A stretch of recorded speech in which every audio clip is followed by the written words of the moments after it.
আসসালামু আলাইকুম দর্শক, আপনারা দেখতে পাচ্ছেন একটি এলজির সেমি অটোমেটিক ওয়াশিং মেশিন। তো এই মেশিনটা প্রবলেম হচ্ছে ড্রেন লাইনের সমস্যা। এটা আসলে পানি বেরিয়ে যাচ্ছে, পানি কোনোভাবে বন্ধ হচ্ছে না। তো চলেন আমরা দেখি আসলে সমস্যাটা কোথায়। তো আমরা পিছনের কভারটা খুলে নিয়েছি। তো এই যে দেখতে পাচ্ছেন গোল অংশটা, এটা হচ্ছে ড্রেন লাইন।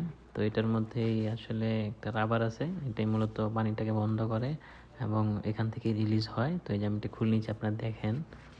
তো ওই যে দেখেন, এটা হচ্ছে ট্রেন লাইনের রাবার। আসলে এটার প্রবলেমের কারণেই পানি অনেক সময় বের হয় না, আবার অনেক সময় বেরিয়ে যায়। তো আসলে এটা সমস্যা হচ্ছে, দেখেন অনেক ময়লা জমে গেছে, এটা দীর্ঘদিন ব্যবহারের ফলে এরকম হয়ে যায়। তো ওইটাকে অনেক সময় পরিষ্কার করে নিলেই হয়ে যায়, আবার অনেক সময় নতুন লাগানোর প্রয়োজন পড়ে। তো আমি পরিষ্কার করেছিলাম, তো এই যে আমি নতুন লাগিয়ে দেবো, এটা আসলে হচ্ছে না কোনোভাবেই। তো আসলে দেখেন এটার মধ্যে তেমন কিছু নাই, এই যে একটা স্প্রিং আছে। তো ওই স্প্রিংটা আর এই যে, তো আমি স্প্রিংটা খুলে নিয়েছি, দেখেন এভাবে আপনার ওই মাথার উপরে যে ক্লিপটা আছে ওটা খুললে সহজে বেরিয়ে যাবে। তো চলেন আমরা নতুন রাবারটা লাগাই। তো পুরানটা খুলে নিয়েছি, এই যে আমরা নতুনটা লাগাচ্ছি। এটা লাগানো খুব সহজ, তো আমাদের লাগানো হয়।